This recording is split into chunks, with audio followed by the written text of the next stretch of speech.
Storyboard Café is a webinar where I'm drawing brand storyboards, which is what I'm doing.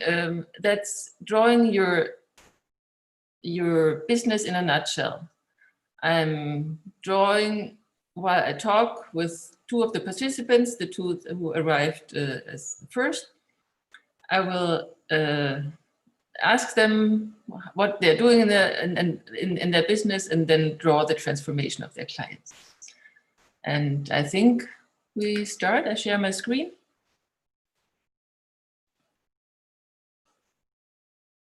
And then here we are. This is the template I'm using. If you subscribe to my mailing list and the notifications, then you can download one. And the first one I'm going to interview here is Michala. Storm, hello. Are you ready? Hello, Ingrid. Thank you. Yes, I'm ready. Okay, great. So Forward to it. You have a business and you are helping. What are you doing? Can you tell me in a few words? Yes.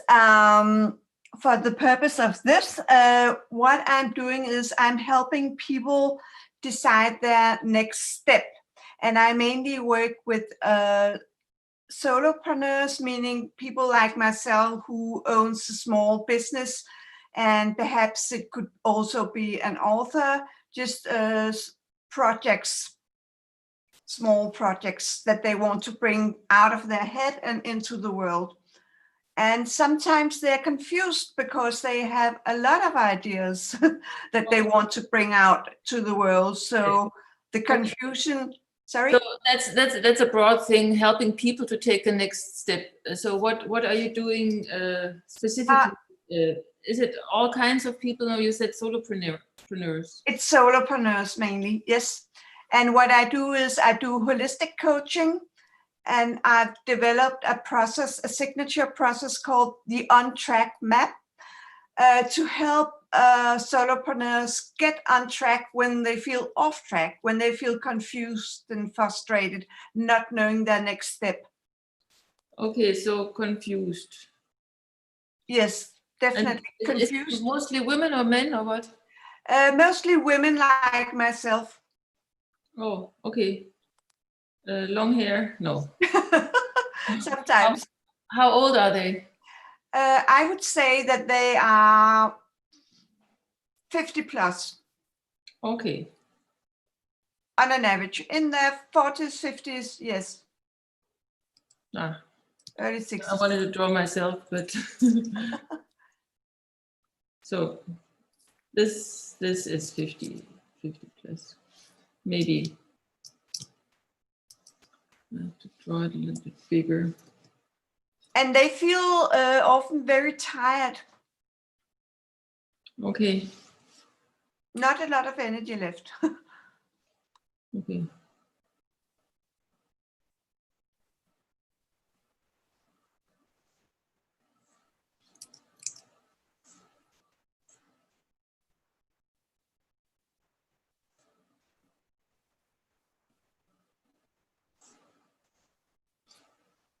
And they are confused or what? They don't know? The main problem is confusion because they don't have clarity about their next step. They have so many ideas. So what is it they, what is the circumstances they're in right now? They have to make a decision of what to do next and find what they want to focus on. What to do next? That could be many things. So what for example? I would say that I take them through the On Track Map process, and through that they do identify their primary goal and they make a commitment to it. And then there are some steps to follow that will help them bring that to. Yeah. Okay, but that's like the second step. Okay. I want to first analyze what the situation is now. Yes. Because the thing works like this. I should have said that. That's fine. We have first the problem, and you want to help her. This is your client. Yes. And here is you, and you help her to get to a better state of mind. Yes, gain clarity. That's what I help them do. But from confusion to clarity. She does not. She does not know what you're doing. So first, you have to really identify, without going to the panel to the right. Mm-hmm. Identify how she's doing right now and what you want to do. What is the next step? She doesn't know what to do. Yes. So not much is happening because she doesn't know her next step. So what I help. What does her life look like? Pardon me? What does her life look like? She could be. She could actually have a business, a small business, but want to take it to a different level, you could say, or just start something new. Okay, a very small business here. Yes, small business owner for sure. Yeah, very, very small. I'm not in the corporate world. I'm working only with solopreneurs. And it could also be an early startup, for instance. Yes. She wants to grow her business and does not know how. Or you mentioned once when we talked that she might want to write a book. Yes, for sure.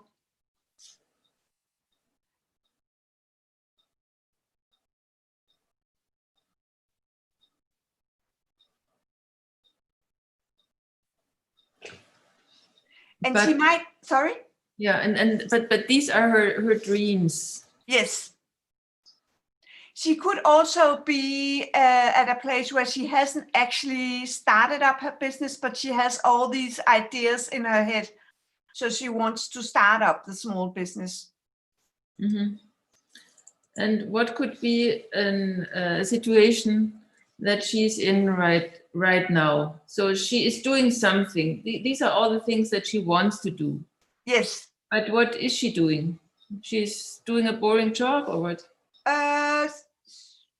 It could be, she could be in her own business, not making any progress. She could also be taking care of her family and not finding time to set up her own small business.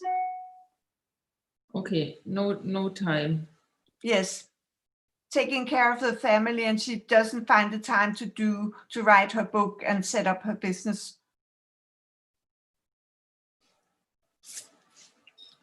No time.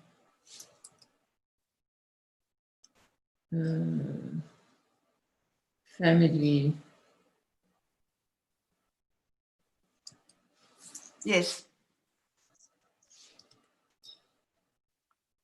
And she's taking care of them. Yes.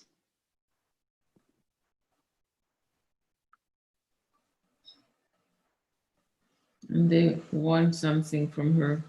Yes.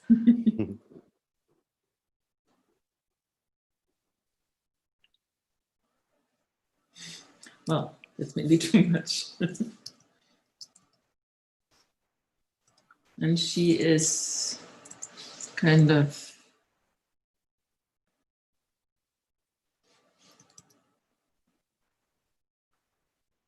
oh, that looks too angry. She's not angry, is she? Or what? No. What about me?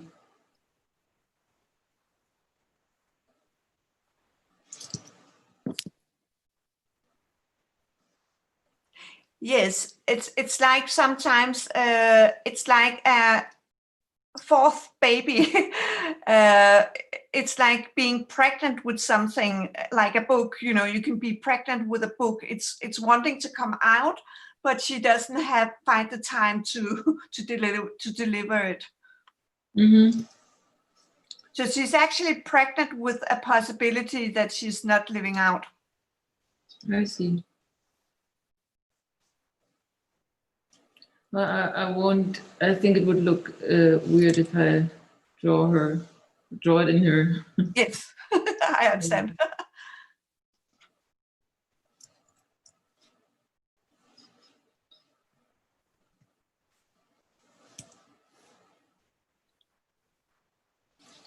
So there's just too much stuff going on. Yes, exactly. So her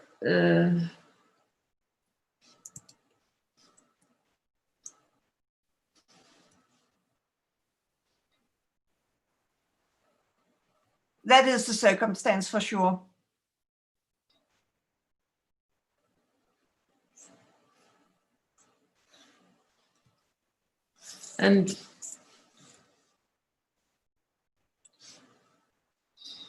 and then there's this confusion about what the next step could be. Yes, to make a commitment and to plan out what to do next. Yeah, but well, I will just draw some more confusion around her. Yes, that is definitely the main challenge. And also overwhelmed, but that usually comes with confusion because there's, like you say, too much stuff going on. And that's why nothing much is happening in terms of her own project because she feels overwhelmed.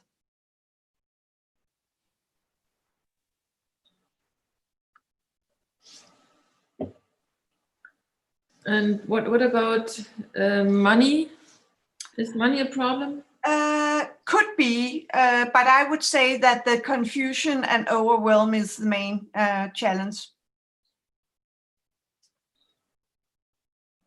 You could add money to it, but for sure.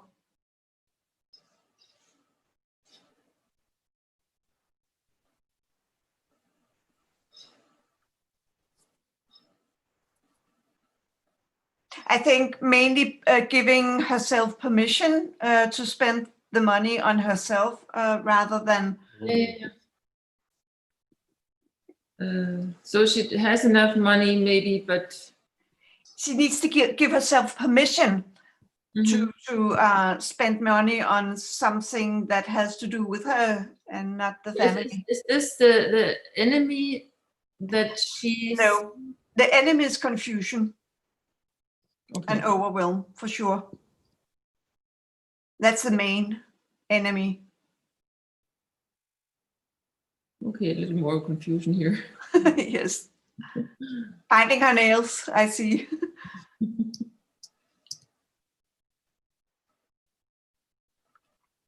And what is the general problem?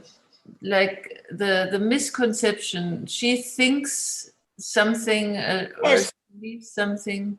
I feel the general misconception really is that she thinks that what she is going to do has to be perfect. So I'm a big fan of taking imperfect action, quote. Okay. Because that is the main misconception, I believe, really, that too much pressure on yourself to make it perfect. And it's, in my opinion, it's much better to take imperfect action than no action. It's the perfectionism.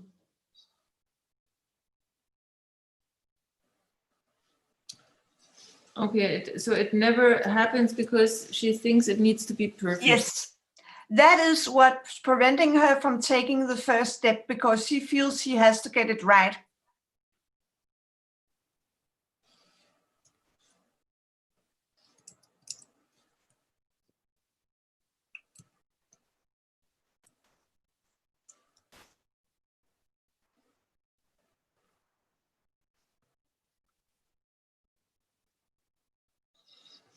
But it sounds like perfectionism is the enemy.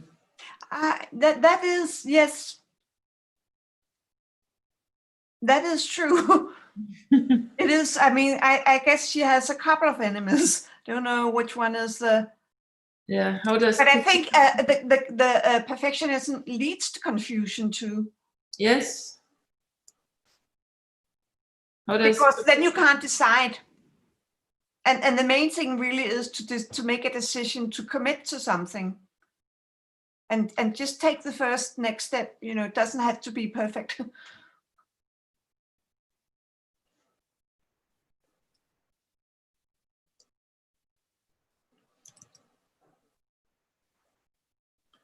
It needs to be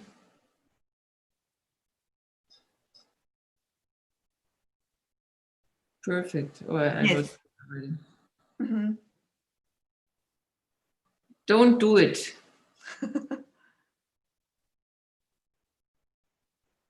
It needs to be perfect. Yes, I would say that's what's holding her back for sure. Okay, then I take this here away.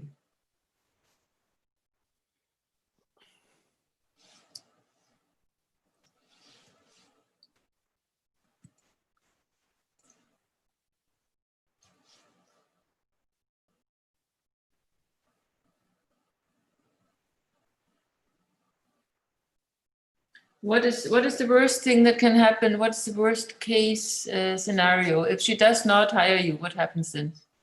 Nothing. That's the thing. But honestly, seriously, Okay, procrastination, you know. but is this enough to get her to action?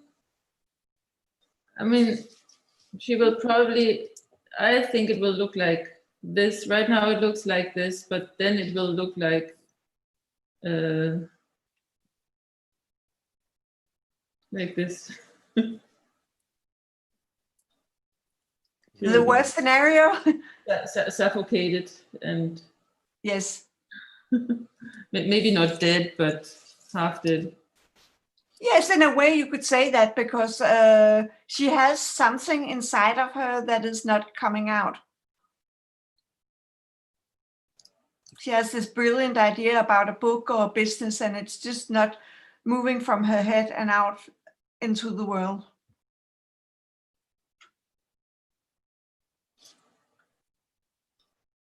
This brilliant idea.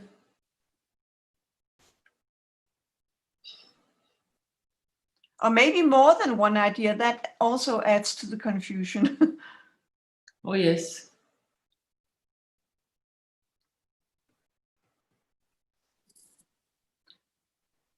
Too many ideas. Yes, for sure.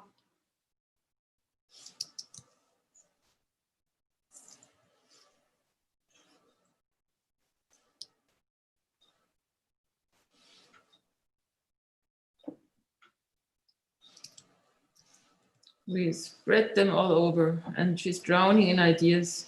Yes, sometimes. Maybe that would be a good headline.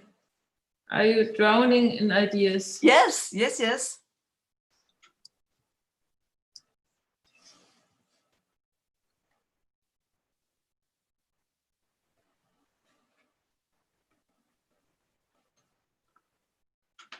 But nothing gets done. Mm-hmm. Yes. Or gets finished.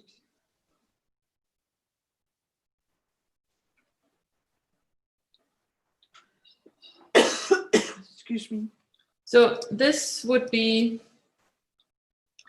this is the pain, the problem pit she's It is, yes. and she's drowning in ideas, but nothing gets finished. Yes. So we're not going to be able to do the whole thing. That's fine. But here is actually the whole key to what you need. For the paradise, you just have to reverse that and find out what the benefits is, what she gets done. Mm-hmm. So I will try to copy this and just to So it's a little bit faster. And get rid of the confusion. Focus. Yeah. And simplicity. I have to clean up here. Okay. Because she is happy now.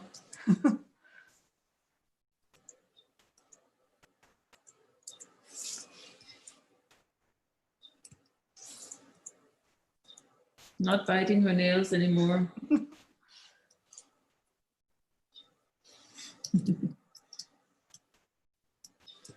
And the family, what is the family doing now? I think they're doing well. She's just allocating time to herself, where she can just spend, for instance, just 30 minutes a day on her own project. I mean, she's probably happy because she now has her book. Yes, for sure.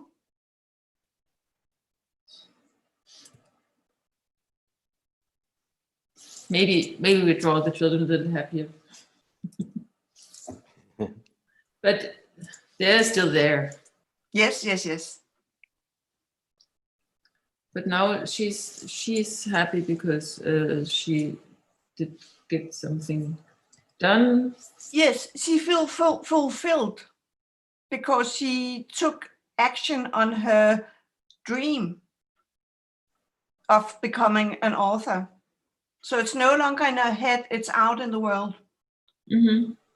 And she can start to do things with it. She can go out and do a speech or, blog post and. Yeah, and you can write all these things here. So I would not have the whole emphasis on what you said in the beginning, that this is the one on track.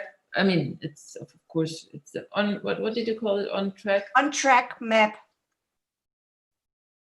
This is how you get her there. But yes, it's called the on track map. Map. Because it is a map.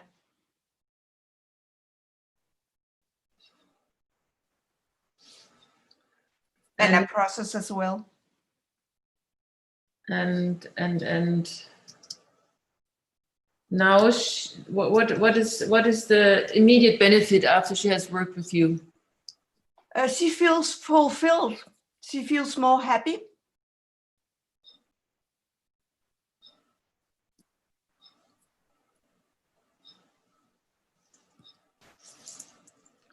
And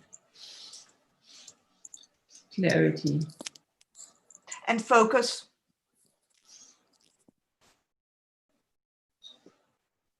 Because she's on track. Yes.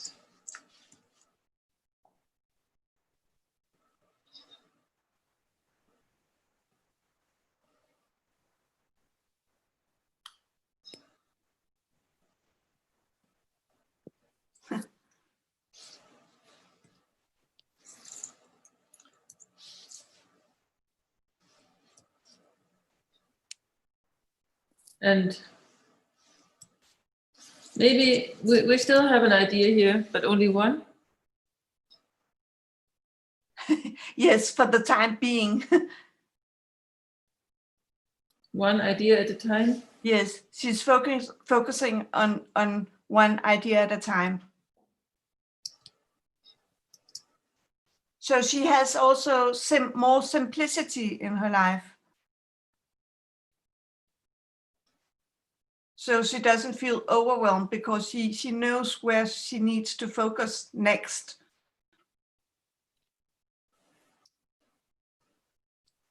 So you're taking her from drowning in ideas, but nothing gets finished, to clarity and focus.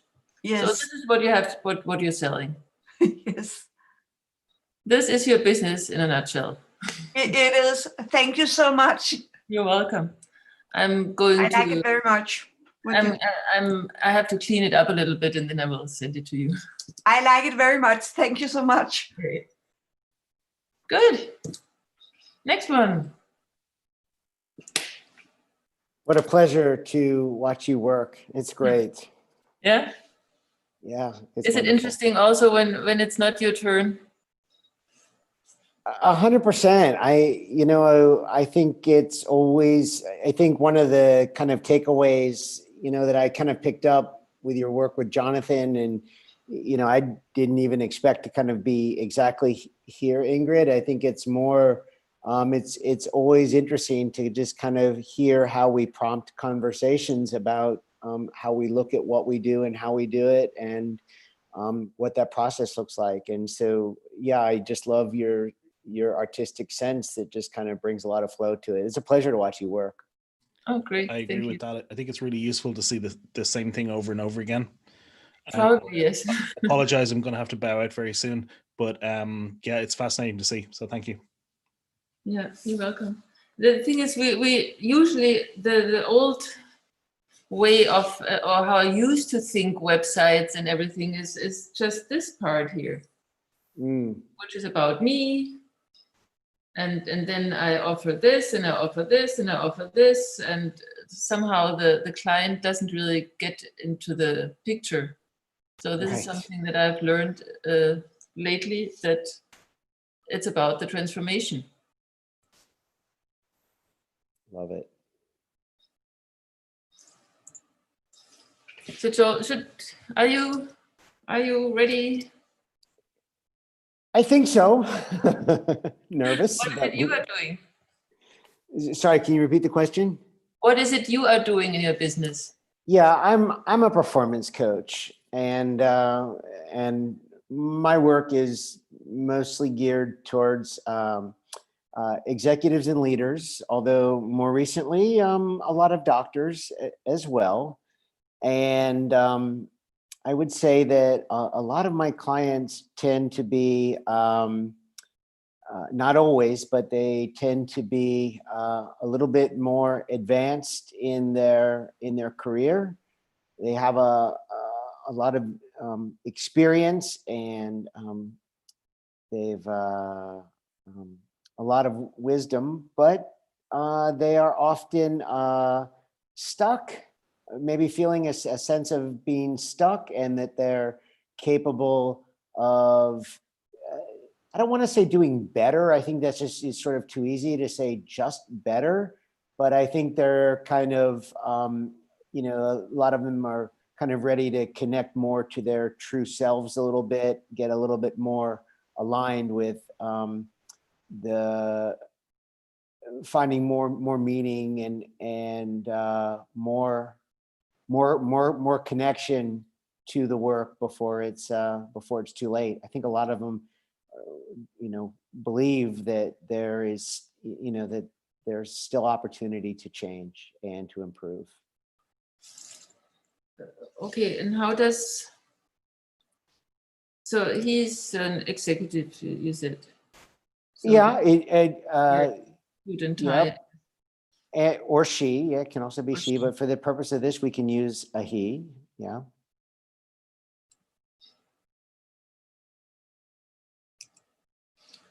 And he has, what is happening in the moment before he calls you?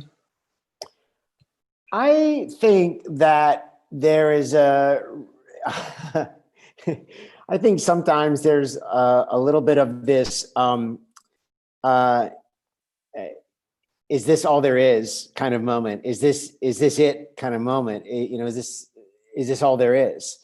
And that it, like, surely it can't be that. that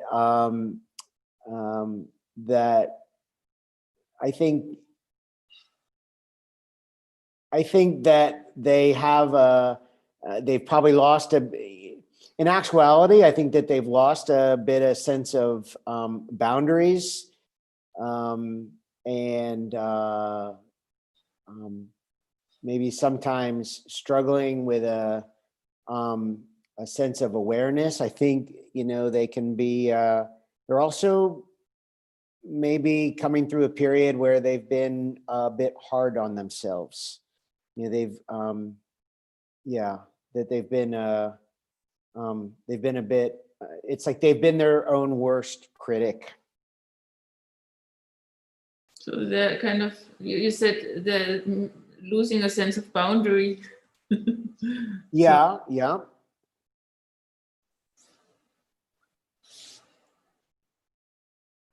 Is it burnout? Burnout can certainly be one. That's actually a great question. I think that's a good, probably a good reality. I've certainly had clients come and say that they are like they're worried that they are on the path to burning out badly. So this is supposed to be fire here. Yes. Yeah. So he is successful. There's no outer reason for his. Yeah. I think so. I think it is sort of part of it can be sort of that lack of interconnection or attention to the, to the inner self, true values, true beliefs, what the bigger purpose is. But is this something that he thinks, I have no connection to my inner self, or is it like other symptoms? It doesn't sound like a symptom. It sounds like a cause and something that you're diagnosing. Yeah, I mean, I think a lot of times it's, a lot of these people have a lot of clients, a lot of organizations have, for example, have open calendars, in their companies, which, gives them like a lack of control and a lack of boundaries. People can schedule meetings with, kind of take their time when they want, when they like. I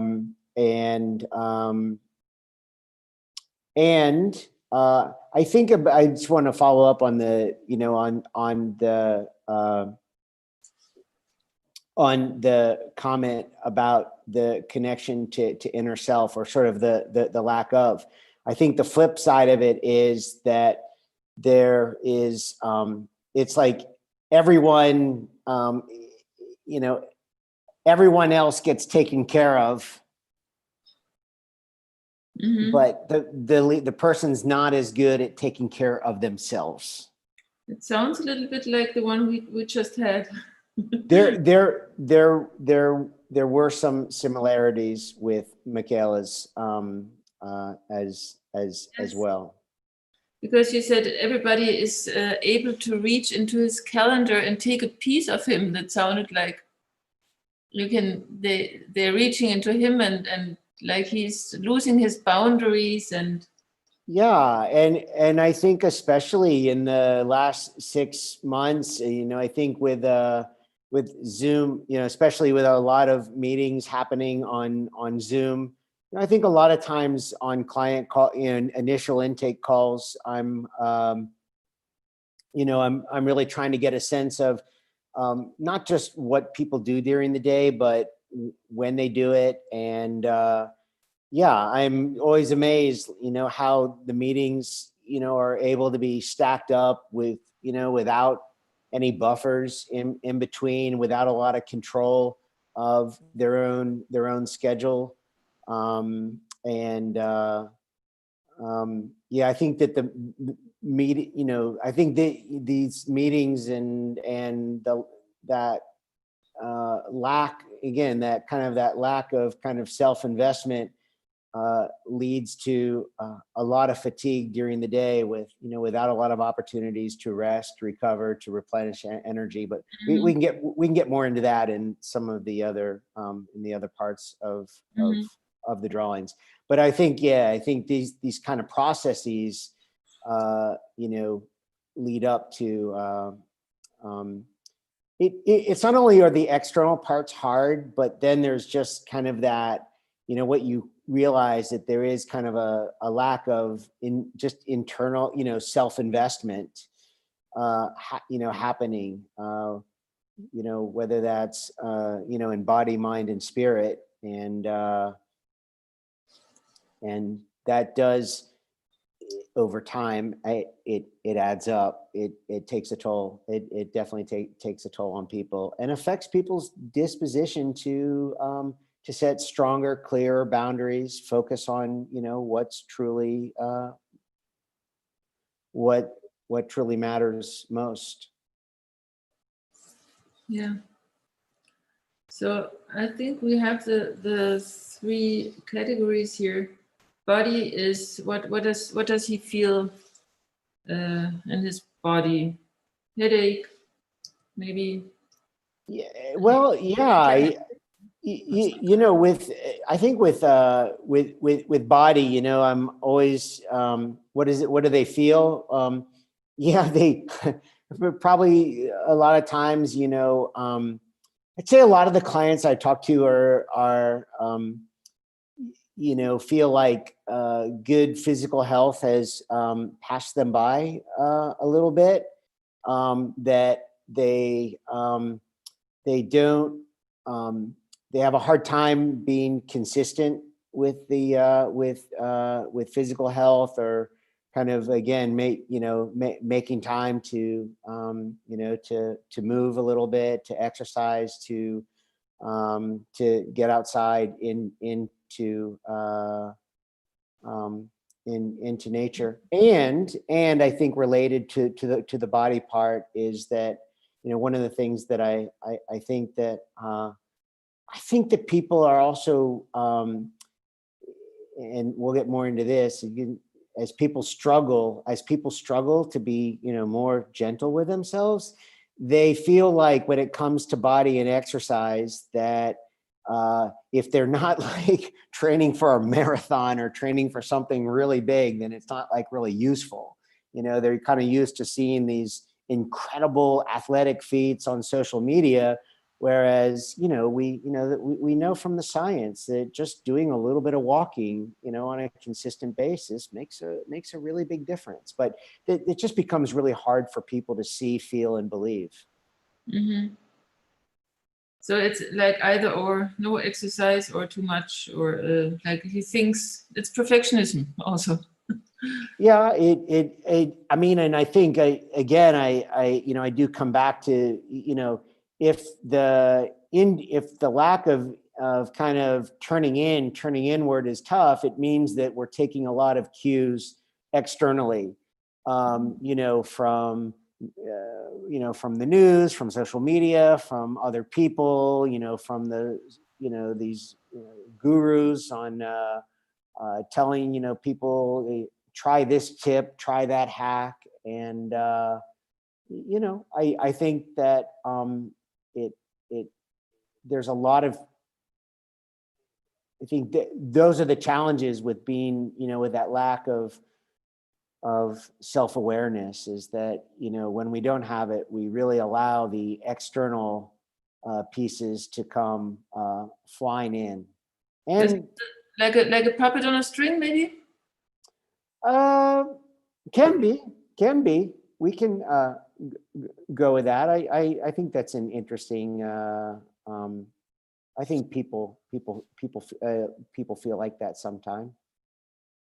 It's because you said they're like guided by gurus, or they look external. Yeah. I mean, everyone is, it's not everyone.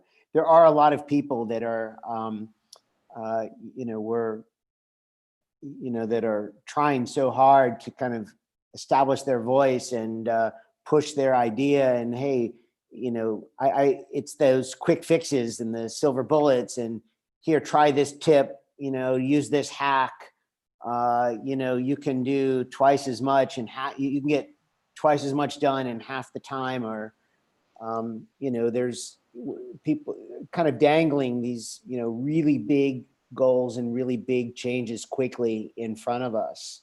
Mm-hmm. And they sound great, they sound great at first sight. You know, they sound great on the surface, but and this is not work related. This is some coming from somewhere else.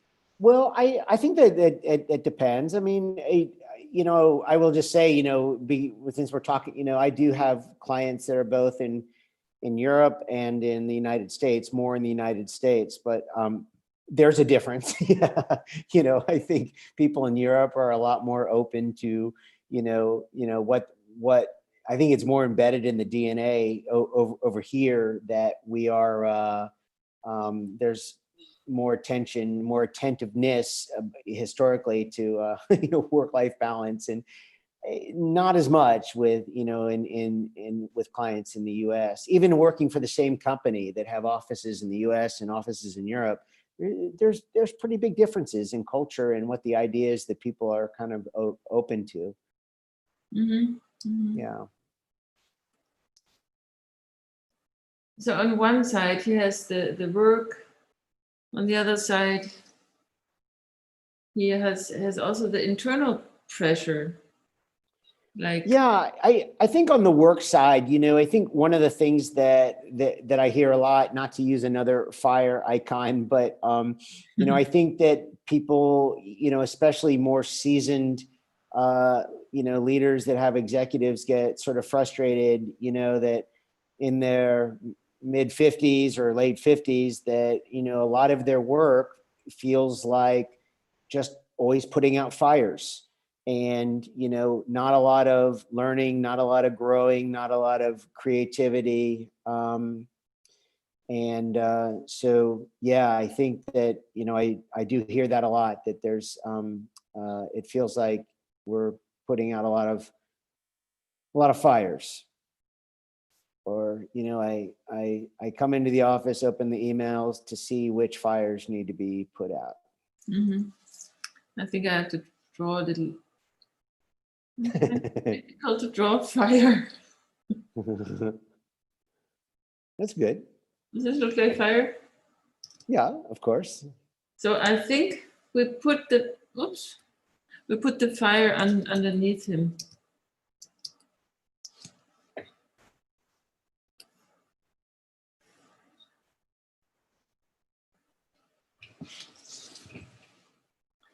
And then this. Are you still here? Yep. Because the window has disappeared. Oops. Sorry, I opened up, I typed a message in the box to respond to Alistair. No, it was Okay. me. I pressed a button that I shouldn't have.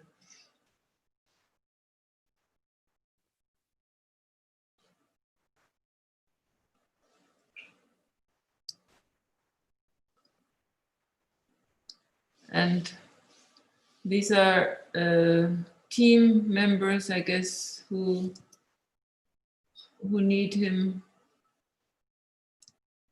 and family is Yeah, you know, I think that, you know, that's always an interesting one too, is that that, you know, maybe we could mention, there's always these kind of transition points from work to home in the evening, but also from home to work in the morning. And you know, that's actually something that I focus on a lot in my coaching, Ingrid, is that you know, I'm not just interested in what happens between the time you arrive at work and the time you leave work, but what happens between the time you leave work and the time you get come back the next day. And so one of the things that I do hear from people, what they'd like to do is they struggle to be like present for their family when they come home, both men and women. I know we've drawn a man, but you know, I do hear that, you know, especially as they get you know, a little more advanced in their career, that they want to be more present when they walk in the door for their family in the evening. yeah.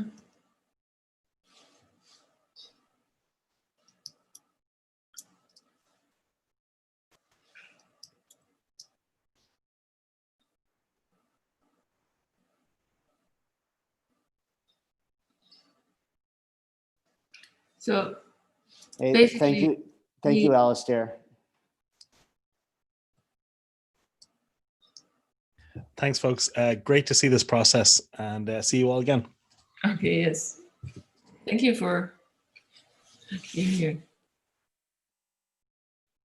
Okay, so the external situation is that he has too much pressure.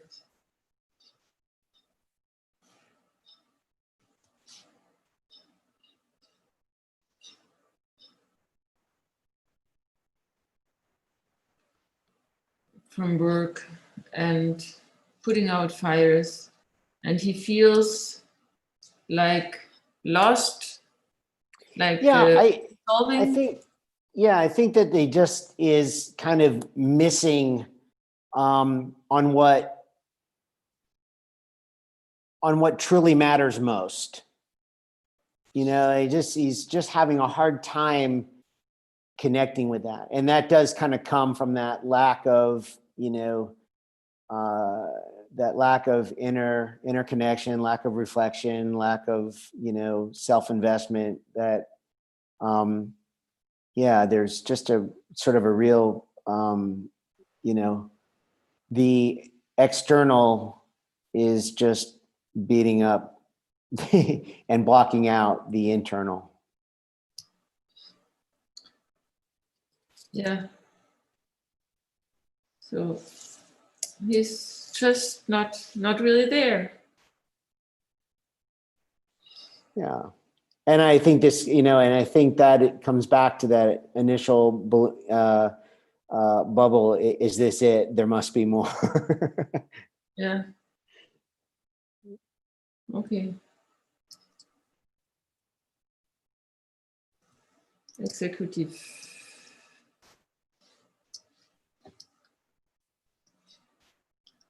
Like a executive on the brink of burnout. Yeah.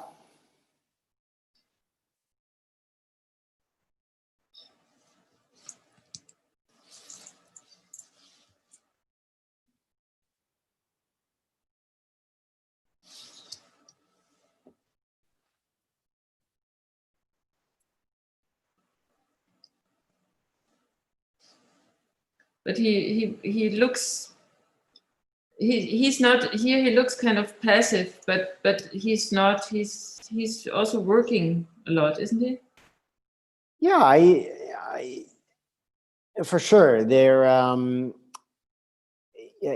just think it's in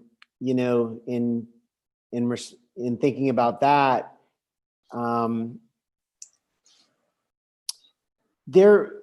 there is again, I think it's really, how that person really wants to answer this question. Is this it? There must be more. I think that there is like a sense of optimism that there is a right way, that there is a path forward, but what is that what's that process going to look like? That's, it just feels so much to sort of unpack, where do we begin? And how do you help him? What he is dreaming about. When you're a performance coach, it doesn't sound like he needs more performance. So he is dreaming about something. What is he dreaming? Well, just to kind of answer that question, I mean, performance coach, I do think is a fairly accurate description. But I will say that, a lot of the work that I do with people is on the basis of transfer, right? Like, I don't claim, when I work with a doctor, we agree that I don't know anything about medicine, but we transfer ideals, ideology, technique, strategies from, high level sport that we use to not only perform well, but to really enjoy the process. And so, that I think the process of sort of moving people forward is, it's a few things. I think one really critical part of this for me is just, really small steps forward every day, small steps forward every day. You know, it's not sexy. It's not always what people want to hear. It's like, what good could this possibly do? But I think it's just, we're just looking at initially to find even just 5 minutes in the morning when we wake up to just listen to our own voice, not listen to the phone, not listen to the TV, not listen to email or what other people want, but just this a little bit of consistency of waking up for ourselves, not for someone else, not for something else, but for ourselves. Yeah. But before we get into the how you getting them there, how does his life look like afterwards? What is he dreaming about? That's actually the. Yeah, no, I think it is, what I find is that I don't want to put my own words into theirs, but I do think that it is something about what, acting on the parts of their lives and the people in their lives that truly matter most. And of course, that's a little bit of a process to discover that. But when they are doing that, what that process has typically yielded is that in some way, shape, or form, they are attending to that sort of three kind of interlocking circles, the way I see it, some form of their own personal strategy, their, out and, their own, kind of these sets the boundaries for what is a good life for them. It also uncovers capacity, energy, to do the work. And then finally, it touches upon the relationships that matter most.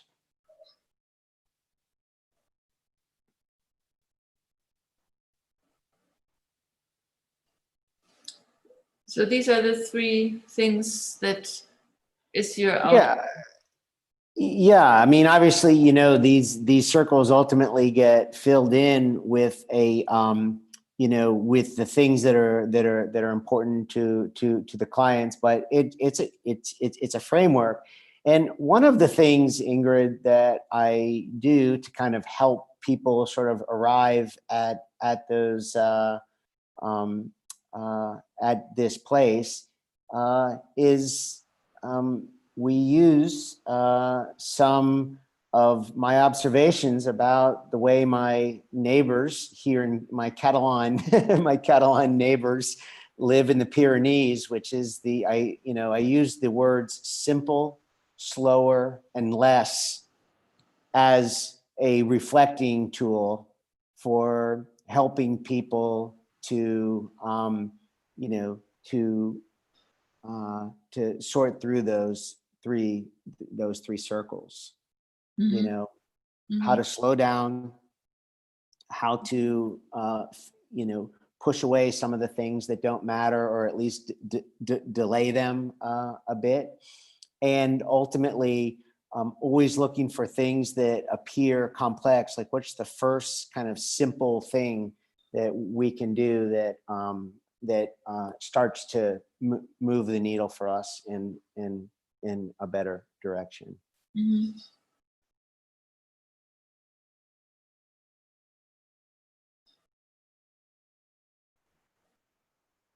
Is a strategy, is that work related, or is it It typically it's both. I I walk clients through a process for setting personal strategy. And usually it involves, it's just a way of kind of walking people through, whether that is work, whether that's health, whether that's family, whether that's contribution or creativity or travel. It helps. It usually, I always tell people about strategy. It usually doesn't yield a lot of surprises, but we do try to condense it into about, 3, maybe 5 key points that really filters out the unimportant, and and just kind of helps us what to say no to, which is kind of part of that setting boundaries. Mm-hmm.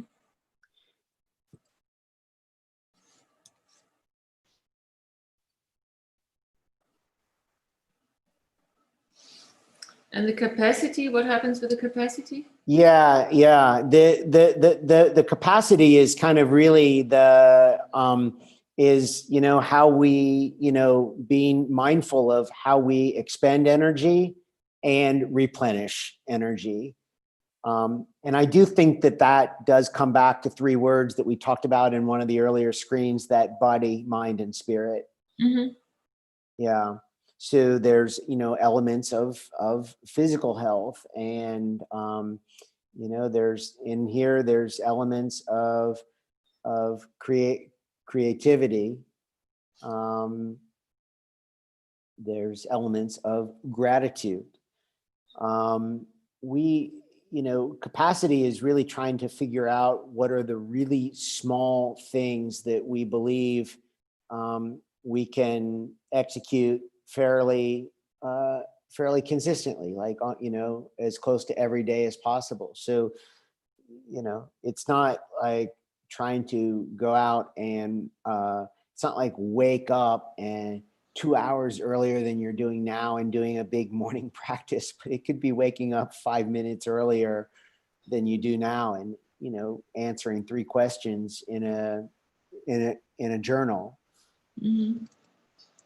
So is it like here on this side he tries to reach far and doesn't and stretches thin because he tries to do too much? Yeah, I think that any time that that we've we're sort of hearing about how different we can, how much we can sort of completely change our lives 180 degrees really quickly. Yeah, that always leads to like a huge sense of frustration, because it's not real. It's not, my experience is that it's not very achievable. It hasn't been my experience in high performance sport, or doing working at executive levels of Olympic sport, or working with executive level leaders in coaching. It's this is so interesting, because now it takes an high performance coach with a gold medal to teach them to take baby steps and not try so much. Yeah, well, I mean, we could go on for hours here, Ingrid. Like, I'm the one that's sort of like pretty opposed to, actually, I don't even like goal setting. In my coaching community, I'm kind of known for the person that, like, is not very big on goals or measuring things and metrics and things like that.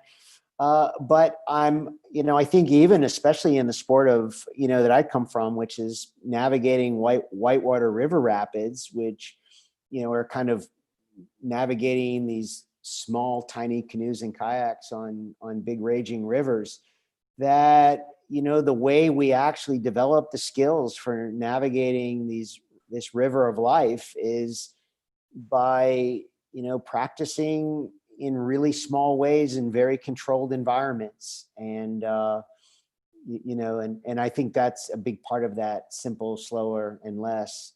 way of doing things, even if your playing field is this really kind of tumultuous, fast moving river that feels like you have no control. But your best way of controlling it is not to just throw yourself in the river, but to put yourself in really calm water where you can really perfect the small things over and over and over again. Mhm. Yeah. So what I'm now drawing here is that he has feet and is standing on the ground, and Yeah. this is he is kind of he has a fire underneath, but it's not. I like that. Yeah. And now he's more solid and has a shadow. I don't know if it translates.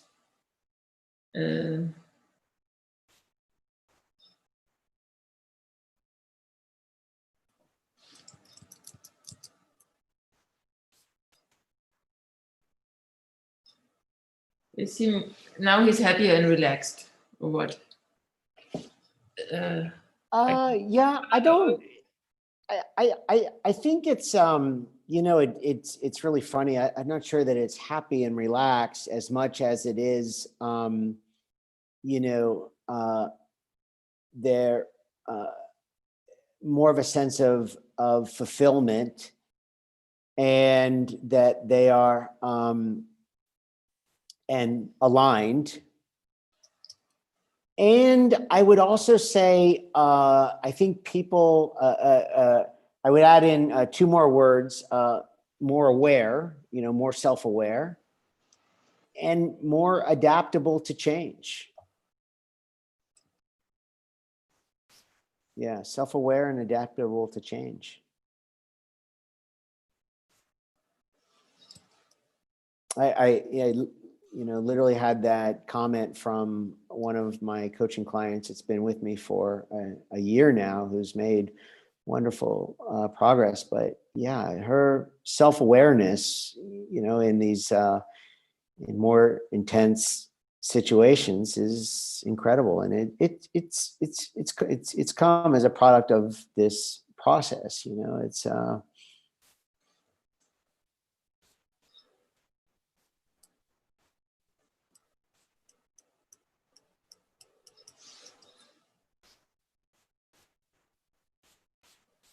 It looks more balanced.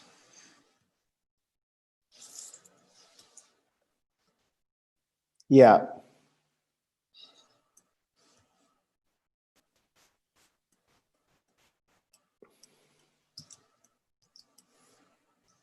So how does the picture look here? Yeah, it's Reaching too far here, and the energy is going out. Plus, he's not really standing. And here he is standing. And you're showing him this by simple, slower, slower and less small steps forward every day. Yeah. Are there two more 5 minutes in the morning and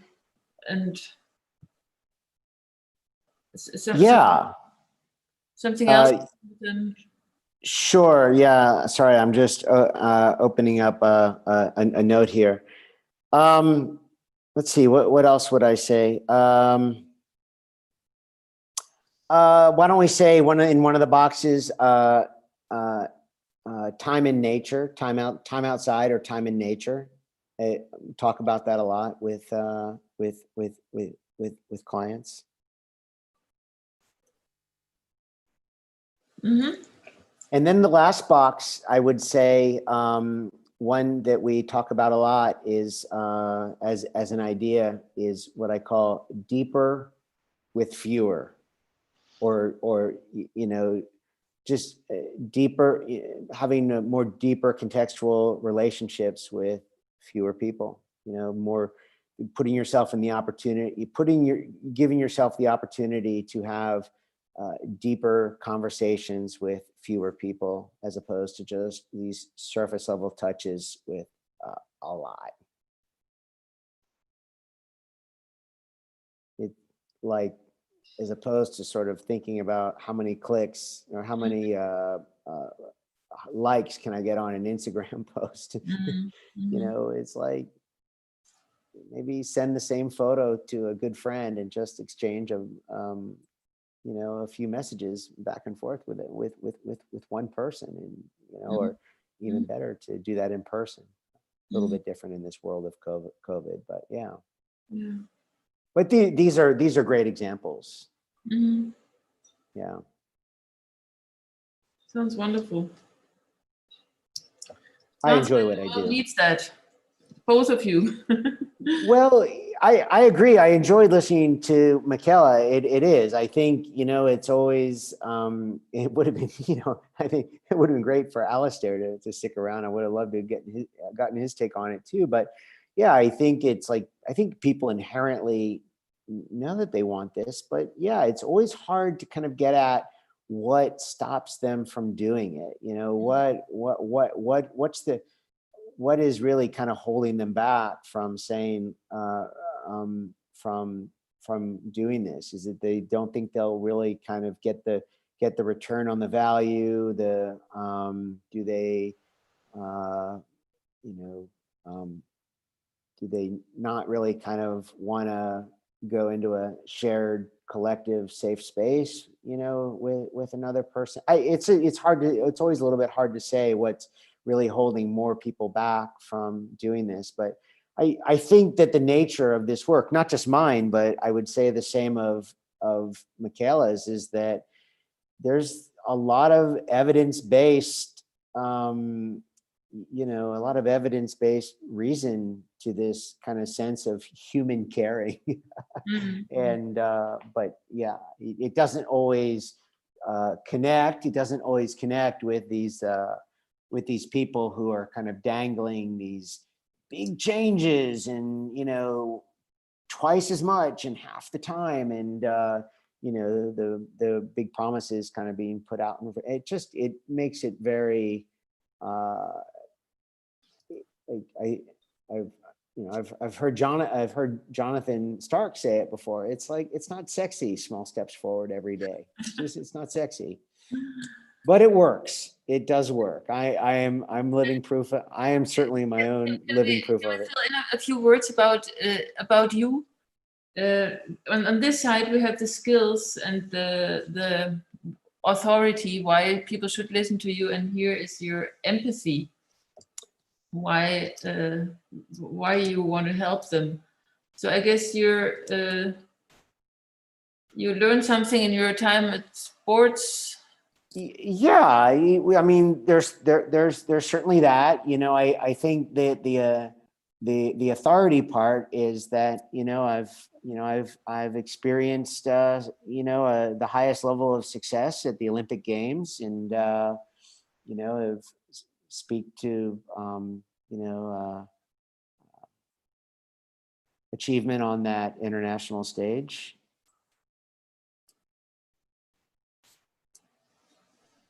You know, I've been fortunate enough to have you know, CEO. I was the one time I didn't work for myself and had a regular job. I was the CEO of an Olympic sport, or an Olympic sport organization in the United States. Well, you don't have to write in the United States, but yeah, of an Olympic sport organization.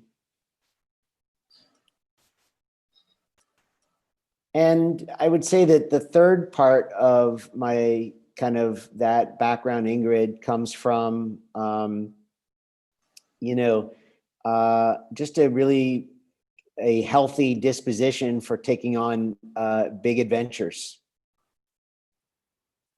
Whether that is, you know, making a quality of life move to Catalonia, you know, which plays into, you know, what I do, or paddling a kayak from Havana, Cuba to Key West, Florida but yeah, I think sort of the context of taking on, and the lessons learned from, you know, taking on some big adventures. And can you feel? Do you feel with them? Do you feel empathy with them, with your clients? Yeah, absolutely. Well, first of all, I would say is just, my Olympic success came in a two-person canoe, and that working with another person, and to achieve something really big. So collaboration. I'm a good collaborator, especially on a one-to-one basis. But have a good track record as a collaborative person. So that was interesting, doing that. The experience of having worked with another person in a canoe on Whitewater River Rapids and having Olympic success in that boat, it leads me to a lot of my belief systems about relationships and collaboration. So yeah. Empathy, or just really, I think just kind of, and this kind of came sort of more in the last 6-7 years of my life, but, really kind of working from my heart, is I pretty heart first kind of person. It's, I think it's a really important way to build connection and build trust with people. And I think empathy is also very sensitive to to others, and not for me to judge what's really important to people. It's just really trying to help work with people in a way that that will get them closer to doing what fulfills them.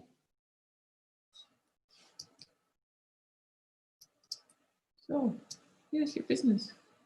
Yeah, it is nice, and and I know performance does sort of sound like very. Maybe this is kind of the ending, Ingrid, but performance sounds like very outcome oriented, but I am just yeah, the thing is, it's a process. It's a process. It's probably the thing that they need to hear. They need to hear. It's the bridge. The performance coach is the bridge to hear. Yeah. It lays out. And they would probably not be able to listen to somebody who says, "Well, you just have to sit 5 minutes in the morning." Like if it were just mindfulness, then these people wouldn't be able to listen. So absolutely wonderful.